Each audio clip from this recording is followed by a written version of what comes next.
All right, we are starting the Unit 1 lecture series, and we're looking at the Industrial Revolution. This lecture is a little different than most of my lectures because it's more general, and because I think this topic of the Industrial Revolution is one that you guys simply have very little understanding about. So we're going to talk about some terms, we're going to talk about some general thoughts. We're going to break you out, and you're going to have an article that's going to go much deeper into the transformation of America. This transformation of America is going to go from a farming, agricultural society, self-dependency, living out, making my own stuff and making my own chair, my own house. I make the fence. I feed the cow. I grow the cow. I kill the cow. I'm self-sufficient to the Industrial Revolution, where people are going to move back or move into cities, and they're going to work in factories. They're going to work for somebody else. They're going to have a specific job they're going to do. How did we do that? Why did we do that? So let's take a look at this. What is the definition of the Industrial Revolution? Well, the Industrial Revolution is the development of industry. Industry might be oil industry. It might be the textiles, which is clothing. It might be food, but it's going to be the development. So it's going to be the growth of industry that occurred first in Europe. We're going to take a look there. And the biggest place it's going to take place is in Britain. It's going to start there in the late 1700s, 1800s, and it's going to go through the 19th century. There isn't a direct, exact time when the Industrial Revolution started. We're going to talk about that in just a second. How do I define when the Industrial Revolution is going to come about? Well, machinery is going to be involved. It's not going to be done by just man, but machinery is going to come about. Some of the characteristics of that machinery: it's going to be steam powered at first, and then it'll be gas powered. It'll be the growth of factories and the mass production of manufactured goods. So let's talk about a good. What's something that we had? Maybe it's a chair. A guy makes a chair. It's a great chair. It's a beautiful piece, but it takes a long, intricate work of that person to do it. We're now going to go in and mass produce that chair. Instead of making one, we're going to make 100 or 1,000, and we're going to sell those chairs. And people are no longer going to make their own chairs. They're going to buy the chair. Let's take a look at just some generalities of it. We're going to say it started around 1820. It's going to last until about 1920. I think the ending date of the Industrial Revolution is a little bit more secure than the start. It starts in England and Europe, and then it will migrate to the United States. Who's involved in the Industrial Revolution? Well, most of the workers that came to work in the factories used to be out on these farms. In the United States, we had a great deal of, as we saw last year when you guys were in class, the incentive from the United States government to people to move west was, we'll give you land, you don't have to do anything. But they found they couldn't live out on the prairie. They found they couldn't live out on the frontier. So they ended up forfeiting that land, and they moved back into cities where they could get a job working for a factory making all kinds of things. Why in the world would these guys give up this land and this independent lifestyle to go work for somebody in not very good working conditions? Easy. It was not good. It was not fair. There was a lot of downsides to it, but it was still an easier lifestyle than living out on the frontier. One of the things we're going to do now is talk about some definitions of some terms in the Industrial Revolution. And one of the terms you have is what's called corporation. You have private ownership, and then you have a corporation. Now, private ownership, the guy owns everything, but there's a lot of risk. If he screws up, if he can't get his product to the market or to the end user, he can be sued and he can lose everything. If it's a down year for cotton and you're in a textile which makes clothing, you don't have any cotton, you can't make any clothing, you have bills to pay, you lose everything. Whereas in a corporation, there's less risk. And we'll talk about that a little bit more. And you have a bigger market share because you have more people's money involved in it than just your own. The industrialization of our country will turn to a mass productive factories and corporations. Instead of being, the end all. The guy goes out on the prairie and he makes the knife, which then cuts the wood, which then he cuts down the wood with the axe. He takes that and he makes it into a house. You now have someone that's going to make the lumber for you. And that definition of a corporation is right there. A company or a group of people authorized to act as a single entity. Most companies today are corporations. They are not single entity owned businesses. There are still some, and there's some very, very successful ones, but the great big ones are usually corporations. Walmart is a corporation. Johnson and Johnson is a corporation. Here locally, Simplot is a corporation. Used to be a single entity, but now it's a corporation. Micron is a corporation. And we kind of talked about why using corporations over individual, less risk, and you have an ability to gather more money. Corporations are publicly owned, so you can own stock in it. Now here's another term, laissez-faire. It's a French term. It's a term that says a policy or an attitude of letting things take their own course without interfering. A laissez-faire attitude is your dad taking you to the playground and saying, yeah, let him go play on the bars, and yeah, he's probably going to fall, and you fall and you get hurt, but you learn from that. That's a laissez-faire approach. A regulation approach would be, nope, I'm not going to let him go on those bars without somebody being there right next to him and holding on to him and making sure that it's a safe, clean environment so he can't get hurt. That's good. You probably won't fall. There's less likely of injury in that, but you're also not going to be able to grow and do as much. When your hands off, you can do whatever you want, good and bad. A couple terms, robber baron and captain of industry.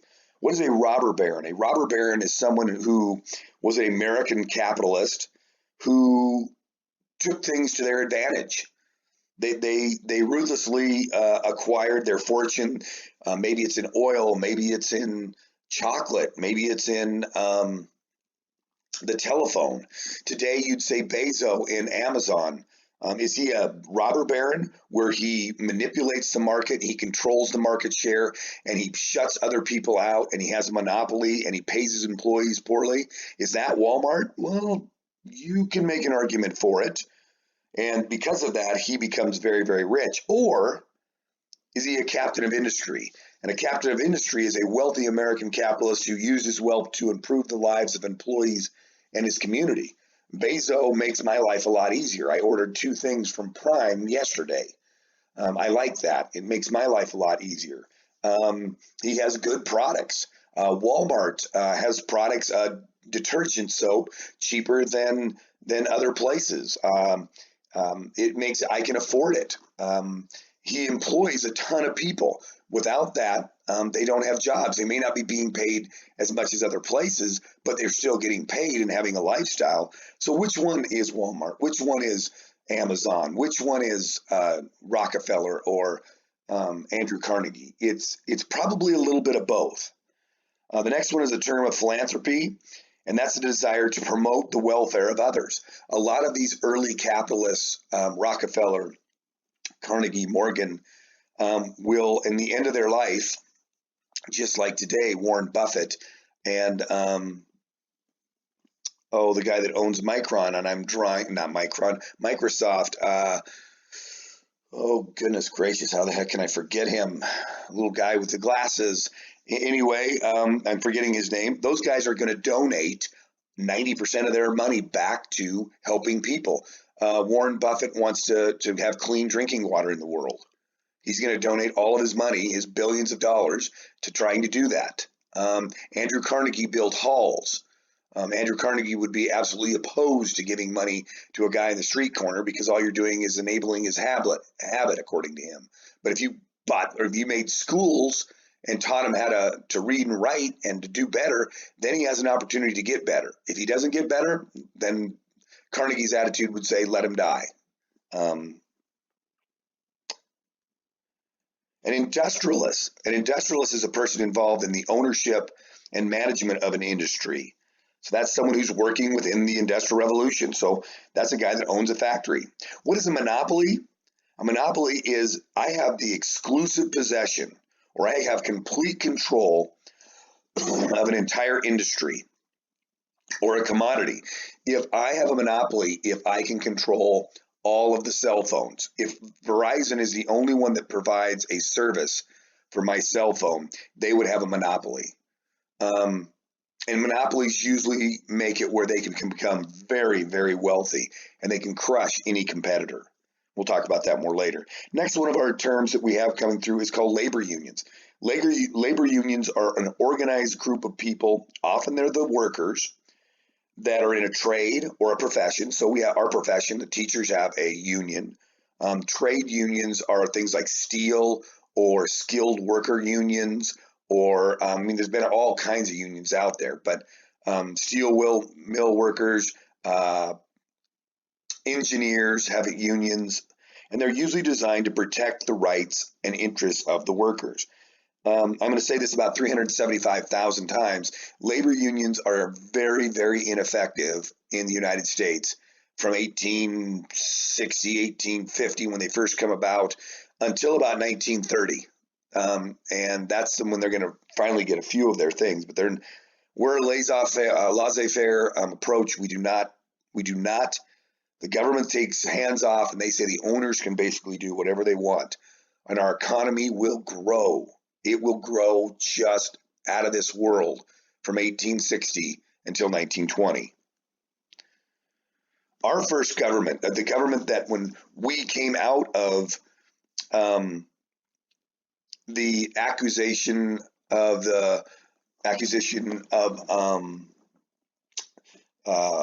Thomas Jefferson's Louisiana Purchase and we expanded the Spanish Civil War, that we had the Spanish-American War, where we expand our land, the Texas Mexican-American War, where we expand our land mass immensely.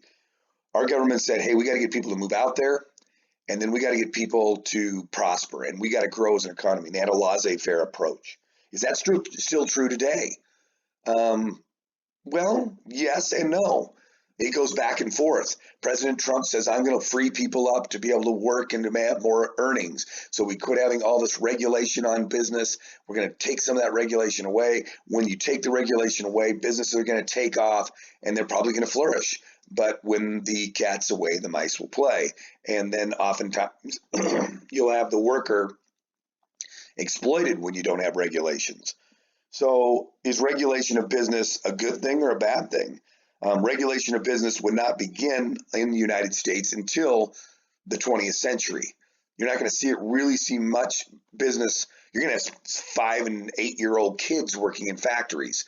You're going to have people working 7 days a week, 10 hours a day in very unsafe places.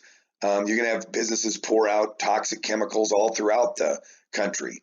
They're going to make a lot of money, but they're going to be doing some really bad things.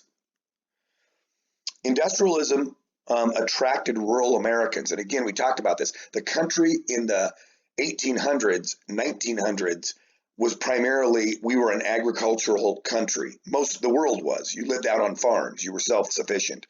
And they eventually started moving back to cities. And we became more of an urban setting in the 1940s, 50s, 60s, and obviously today. Why is that? Again, it's easier to live and work in a factory than it was to live out on a farm. So we went from an agrarian country to an urban society. What do the two systems look like? Well, a farming society would be, you have kids growing up out on the farm, they're supporting their dad to make, their primary crop is wheat. And they're going to help the dad. They're going to be there to help the dad do that crop. And they're going to do chores in the morning. Whereas in an urban society is you're going to live in a house. The kids may have a job, but dad's going to go to work for someone else. Maybe the older son, when he gets old enough, he'll go to work there. Maybe he'll go to college and prosper and live a better lifestyle. So those are just a quick look at that. Immigration is going to be a key ingredient. We need workers in the early industrial revolution. We didn't have machinery. We used workers to do the work that machinery does today. Is that still true today? Do we need a bunch of workers in our factories today? And the answer is no, we don't. It's all done by equipment, machinery. And we would take these immigrants that had very little skill, that didn't maybe speak the language very well, and we could pay them far less than you would pay a white American worker. They would take the job and they would do it, and they would make more profits for the company. Is that still true today? Absolutely, that's still happening today. You want to shut down illegal immigration, go after some of these big corporations that are employing some of these people that are coming from the South that don't have any skills, that don't speak English, and give those guys a $10,000 fine. That will shut down the illegal immigrants because corporations won't hire them. If you can't hire them, and the immigrants come in here that are just trying to have a better life because they don't have anything down where they're at, and they're coming here because they can have a better life. If they can't find a job, they're going to die because they won't have a job. So is that still true today? I think you can. Where did the Industrial Revolution impact the most? Well, farming.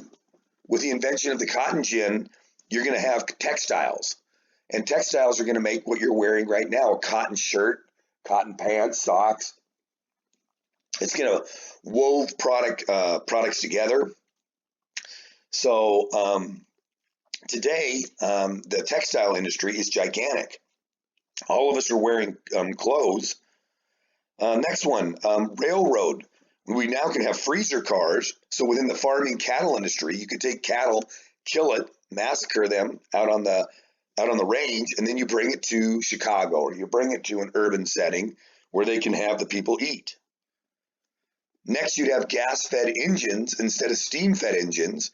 This is going to even make us more productive, and we're going to be able to make more food for people, and we're going to be able to make more clothing for people. Oil industry and Standard Oil. John Rockefeller is today's computer guys, and John Rockefeller was the tycoon that owned the entire oil industry, and consequently, he was an incredibly important person because he gave the oil or the gasoline to corporations and to homes to heat their homes, to run their machines. The automobile industry and Henry Ford. I'm not going to stop the slideshow to show the assembly line, but Henry Ford was the first to take people and put them on an assembly line and say, you do one part of a job, not the whole job. You don't make the whole car. All you do is put the lug nuts and tighten the wheel down onto the axle and put the hubcap on. Within the banking industry, a guy by the name of J.P. Morgan is just going to invest in the banking industry, and he's going to buy parts of companies, and then he's going to buy a majority, a share of a corporation within a company. He knows nothing about textiles, or he knows nothing about oil, but he's going to buy companies that do. And then he's going to become the major owner in that, and he's going to employ people that know what they're talking about, but he's going to make money off of that. Today, that's Wall Street. In the steel industry, everybody's going to need steel. We're going to move away from iron and wood, and we're going to move into steel. And the guy by the name of Andrew Carnegie is going to start that with this thing called a Bessemer process, which we'll take a look at right now. So there's just a quick little overview of the Industrial Revolution. And I'm going to tell you guys right now, pay attention to your lecture notes. Star things when I tell you to star things. Know things when we go through this, and then go back and review this, and you should be in good shape for the test.